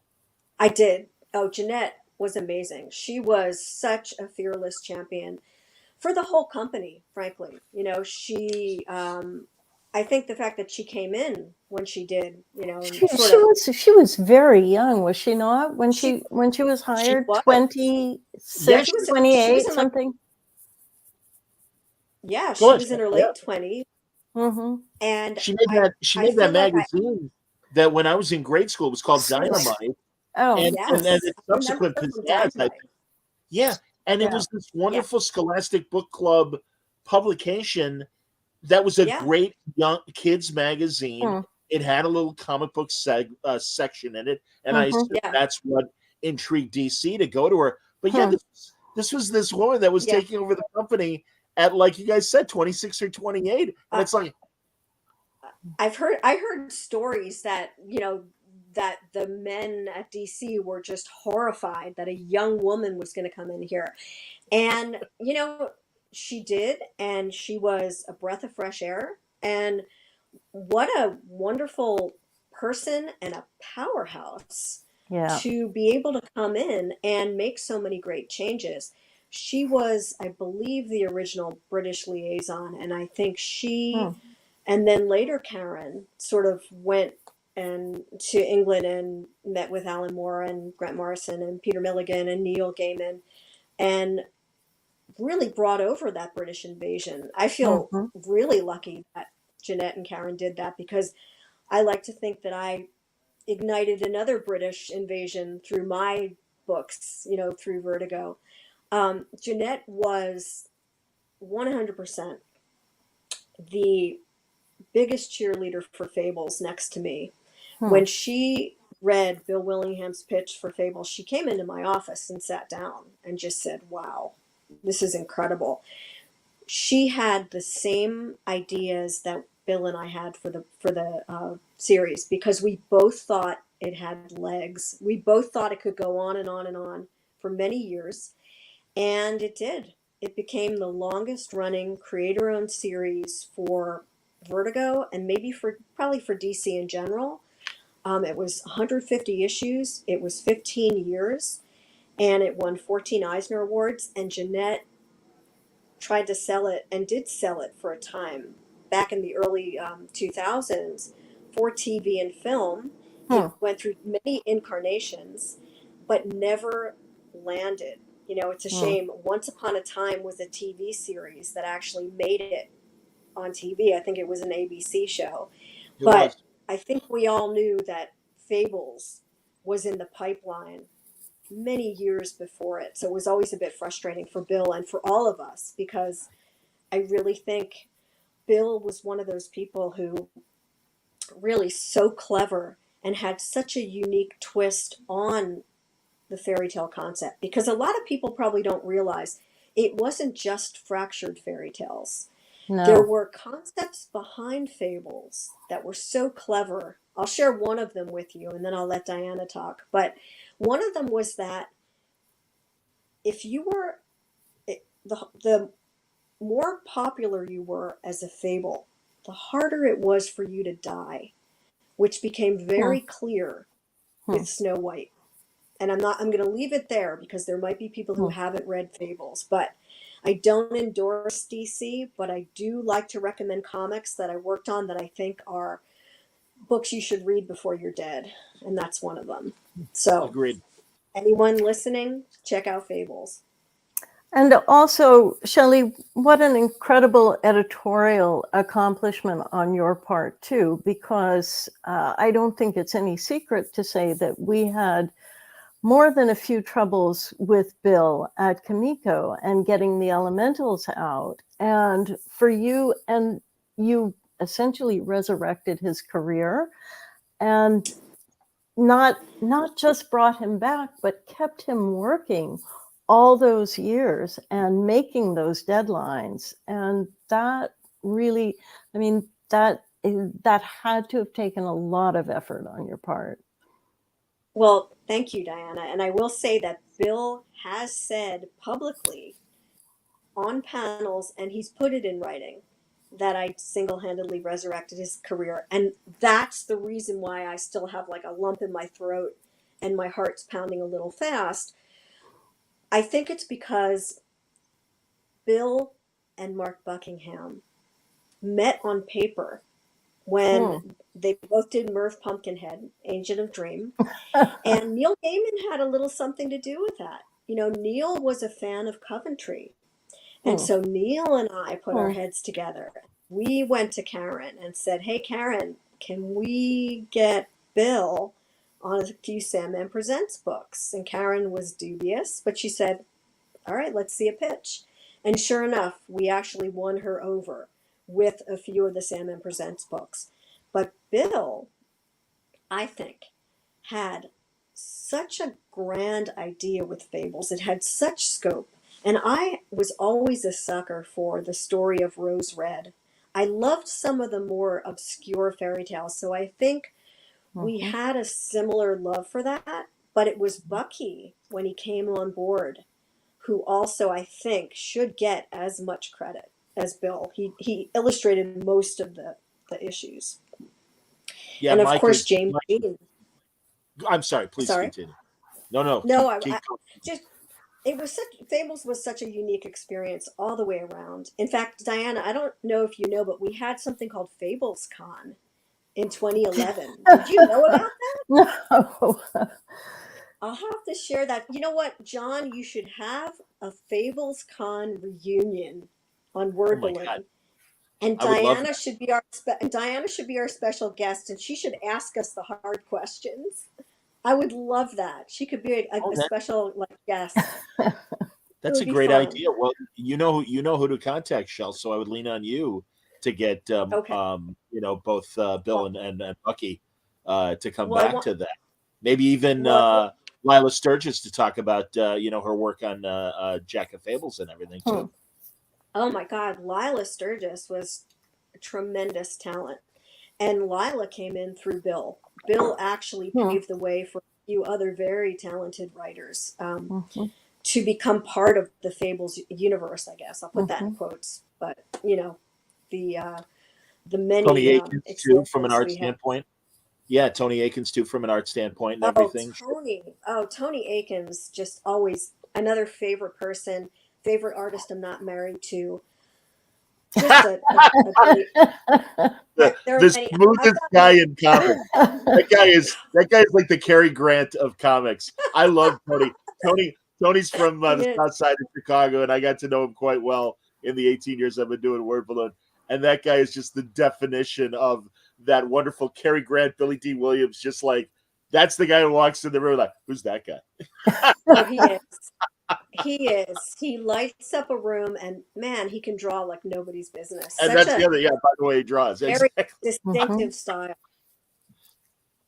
Hilarious. You guys are killing me. This is great. And it's so funny that you bring up Fables, because luckily, having done this for, it'll be 18 years, May 10th. I've got a great Fables panel that we did at Tony Moore's Cincinnati Comic-Con. And I'm like, that's like one of my best conversations with Bill. I'm like, I should bring that back. I've never had Bucky on. I would love to talk to Bucky. My God, not just Fables, but Miracle Man. So many other wonderful things that Mark Buckingham. Champagne and chocolate go a long way. If you're asking me for a favor, right? British chocolate from. Palmiati always told me that. He's like, give them booze, man, and they'll come. I'm like, okay. You just got to find out the specific brand, though. It's important. Sure, of I course. promised I would give away a couple of free comics tonight. So I wondered if I could ask a trivia question, and then I think that sounds great. Sure. If it's okay, then maybe we could. I'd love to give away a copy of Filth and Grammar. It'll be digital, if that's all right. But if there's anyone that's listening right now, if you want to win a copy of this, I'm going to have to ask a question that has to do with grammar. And all right, before you do, I need to point out, this is for the live video audience only. Obviously, the contest is over if you're listening on audio. And I'll tell you what you do, everybody. I will post a banner that has my email, john@wordballoon.com. And I mean, we'll find out who the person is and everything. And yeah, just contact me, and then I'll put you in touch with Shelly to have her send you digitally the copy of Filth and Grammar. So go on, Shelly. All right, this is a tough one. So listen up. What is the number one pet peeve of the American editor? It's something that people outside of comics mistakenly refer to the word balloon as something of almost offensive. It's not a bad word. It's not an expletive. But instead of calling a word balloon what it is, which is a word balloon, I'd like someone to tell me what they think or what they've heard people call a word balloon that's incorrect. Anyone out there? Stephen T. Siegel, you're eligible, even though I know you have a copy. No, double spaces after periods? No, that's okay. Maybe this is too hard. That's it. Bubbles. Thank you, Michael Elton. Michael Elston or Eidson. Congratulations. Excuse me, Eidson. Yes. So Michael gets it. Does Michael have a copy of Filth and Grammar? We'll find out. If he already has a copy, I would be willing to give him a copy of Geezer instead. It would be his choice. Because Geezer, which I'm not sure if anyone knows about, this is illustrated by my favorite artist, who is also my favorite husband.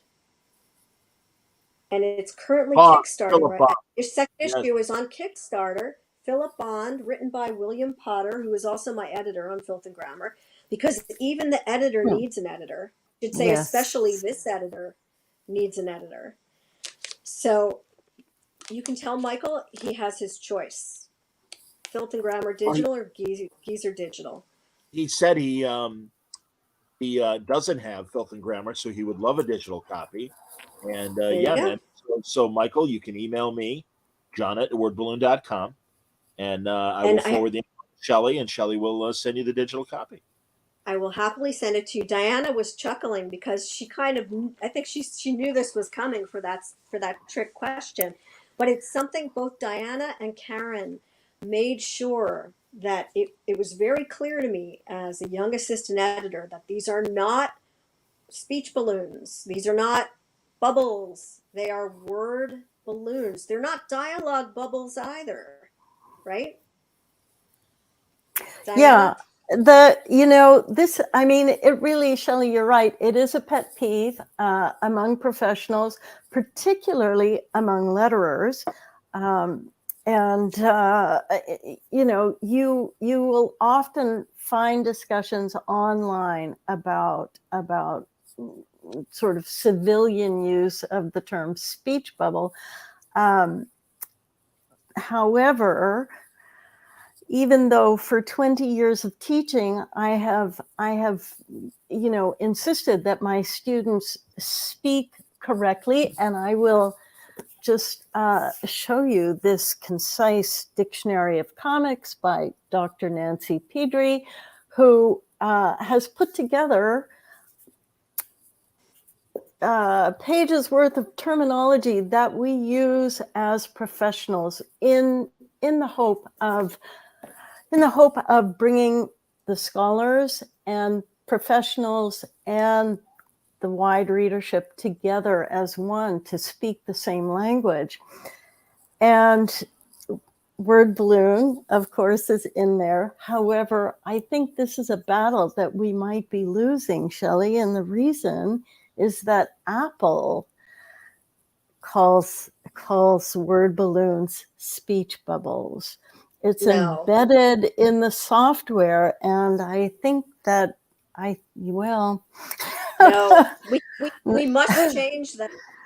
We must keep fighting the glorious fight. This Well, is why I I called have. my show Word Balloon, everybody. Yes. And truly, although my father would kick me for choosing so low in the alphabet because usually lists are alphabetical, it's like, no, dummy, you need an A at the beginning. So maybe we should have Word Balloon.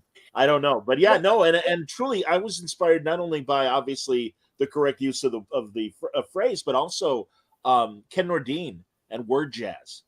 Because Hmm. I'm like, word balloon could be, and certainly is a dialogue bubble, if you'll forgive the description, but also it's like, no, that's what this MP3 is. This is a Hmm. little, production of a conversation. It is a word balloon in itself in a Hmm. different way. in fairness, British people use bubble, and my husband Yeah, does it. Now, I know he does it just to aggravate me, but there's also the convention thought bubble, which Jabba just Thought brought up bubble. in the Yeah. chat. Hmm. So, look, it to each his own, but I have been told it's word balloon or nothing, and I stand by it. well, and the That's how I was distinction brought up between, in comics. yeah, the distinction between a thought bubble, which is someone thinking, and word balloon, which is Hmm. dialogue. So, Yeah, although the different languages have different ways of referring to what we call word balloons. Certainly, the French call them bubbles, les bulles, and the Italians call them fumetti, which actually literally translates into puffs of smoke. Um, so these things are language based. However, I think Shelley will agree, in professional comics publishing, we call them word balloons. So if you want to sound like a professional, That's right. exactly. Exactly. That's like the one of my favorite Kelly Sue Deconic tips is when you're at a convention and you have a badge because you're a speaker or you're a professional. Once you're out of the convention hall, ditch the badge. Then you're a dork. Nobody wants to be a geek walking out. It's like, no, no, yep. no. You're comic book famous. Now you're back with the normies and everything. So don't. So like, all right, good to know. But that's awesome, Fumetti indeed. And I've been rewatching the Monty Python documentary of their creation and then their careers together on Netflix. Hmm. And I know that Terry Gilliam approached Cleese before the Pythons all got together to be a model for some fumetti that he was making for one of Kurtzman's humor magazines, Help.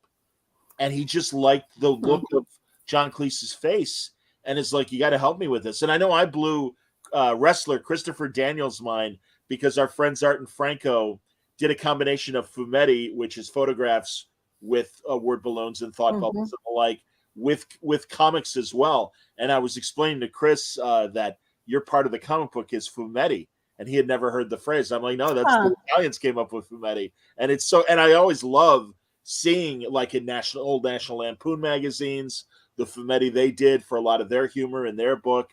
Yeah, a lot of Well, different and also projects. Punk Magazine is still my number one reference. I still love the black and white fumetti of Lou Reed and Blondie from back in the 70s. I mean, that's the kind of comics like that I'm making now. Like that stuff I think is incredible.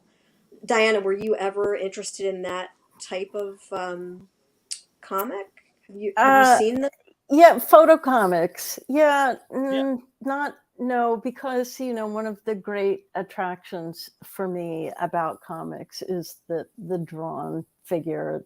sure. The art is key to me, and there always seemed to me something a bit artificial about the staged photographs, I guess. Be I interesting to think what see some that used more natural.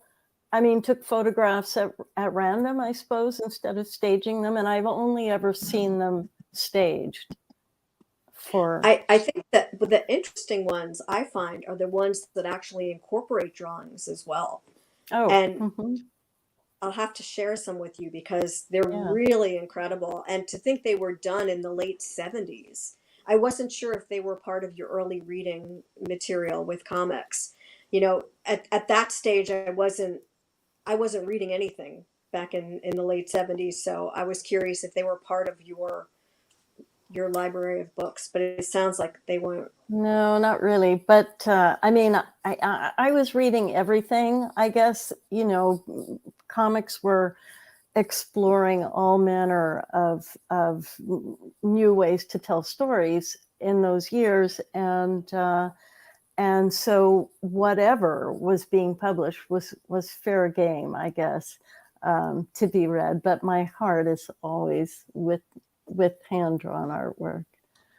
Shelly, I don't remember the name of it, but wasn't there a photo comic fumetti at Vertigo, late 90s, early 2000s? I seem to remember something that was kind of a noir crime thing. I also know Mark Miller did a book called 1985 that was going to be fumetti, and then at the last minute he chose not to do it that way. But yeah, I don't remember the name of it, but I do remember seeing, like, You know, I think there was a book that Karen did called I Paparazzi, but I don't consider that fumetti. And maybe I'm just misusing the term. Perhaps. And I didn't read it, so maybe I'm misremembering that it Yeah. was more fumetti. But yeah, that's Interesting. cool. Before, I have a feeling you're gonna tell us we've been 2 hours in, and Diana, I'm so glad you stayed for like this entire show, but we cannot we can't let you go without telling you something that's just so incredibly charming. John, am I going to break the news to her, or are you, about her name? Oh no, about her name? I'm letting you do it because I'm afraid Diana's going to hit me when she hears it. She's But it's not. good, Diana. I swear it's good. It's not, Diana, and this truly, is a let me good thing. preface by saying it's something that occurred to Shelly and I, and it's absolutely done with love. But go ahead. It's fitting. You do it. John we were talking about getting together, about having a chat. We hadn't chatted in a long time. We were trying to think, how far should we go? What should the theme be? And he said, I heard a rumor that you're taking over the comics editing course for Shutzi. And it took me back. And I thought, wow, I've heard many nicknames for Diana, and I've heard Di, and I've heard Lady Di, and I've heard Di D, and I've heard, I don't know, but I've never heard Shutzi. You've never heard Shutzi? Oh my God, that's so great, Diana, because we love it. We're like, oh man, I hope she's cool. Have you been called Shutzi before? I was called Shutzi all through high school. So John, yeah, absolutely. See, and I'm sunny because of Suntress. So, and in fact, I was literally just last night out with all my friends that are still high school buddies from back when, and everything. We get together. And they still call you Sunny? They all call me Sunny. Absolutely. Yeah. I can see why. Well, we weren't sure. John then wasn't quite sure why he called you Shutzi after a while, so he was like, maybe that was an accident. It's a Chicago thing. It is it's absolutely a Chicago thing. You are so right, Diana. That's fantastic. Oh my God. So yeah, I think from now on it is going to be Shutzi. So yeah, So Steve is also acknowledging iPaparazzi. It is iPaparazzi. See, Steve, we're always on the same wavelength. The two of us. Steve was the bridesmaid of my wedding, by the way. I didn't know that. That's awesome. I love it. All right. Shutzi and Shelly, the new Cagney and Lacey cop show. we have to pitch this to HBO Max. I think this is a show that we need to do. Absolutely. True editing times. And Michael is right. It happens in baseball all the time. That's true. You can always count on a double play from Shutzi. That's true. Absolutely. So hilarious. Well, this has been so much fun. John and Diana, thank you so much. It's been so much fun tonight, just hanging out and talking about comics.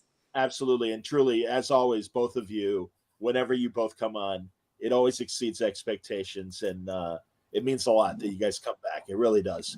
And thank you, John. And thank you, Shelly, for inviting me tonight. I didn't realize we were going to do this, but it's been great. Diana and I were planning on doing a new talk anyway, and Shell yesterday is like, hey, what if I get Diana? I'm like, that's great. I'm like, I've been meaning to set up something new with Diana anyway. And truly, these are the kind of stories that people are fascinated by. When you talk about 300, when you talk about Fables and these various projects, and you guys are the keepers of this information. This is something Bendis and I were talking about last week as well. That's certainly, and I understand that your careers kind of get into that period in the 90s where everything has been filmed or recorded or whatever.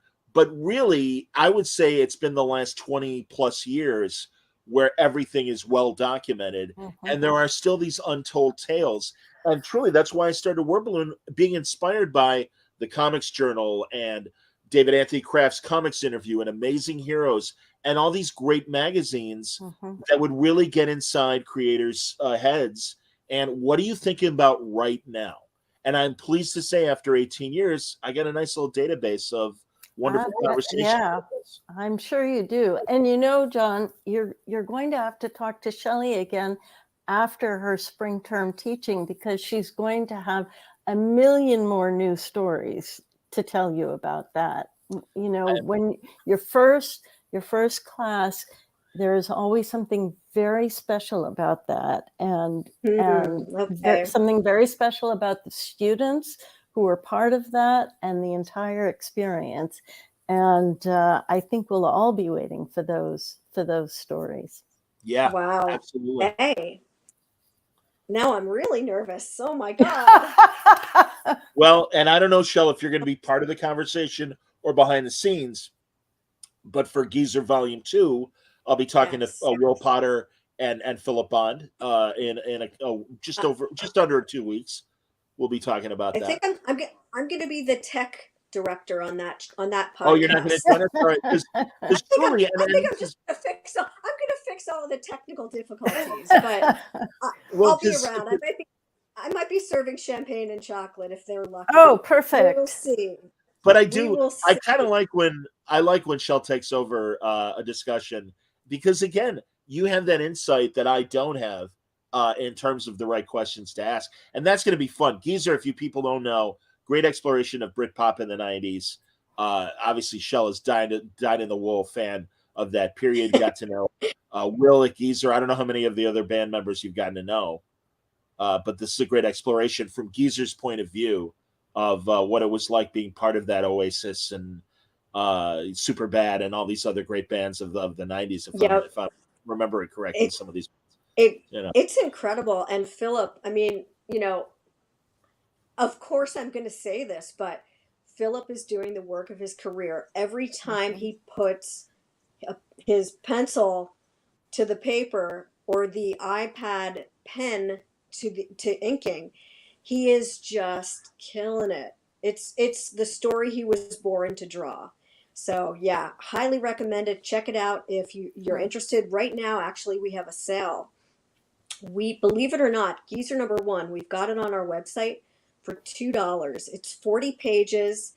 It is Philip Bond art. I mean, it is detail, city, cameos by Brit pop superstars, a hilarious story. And there are interviews, there are fake ads.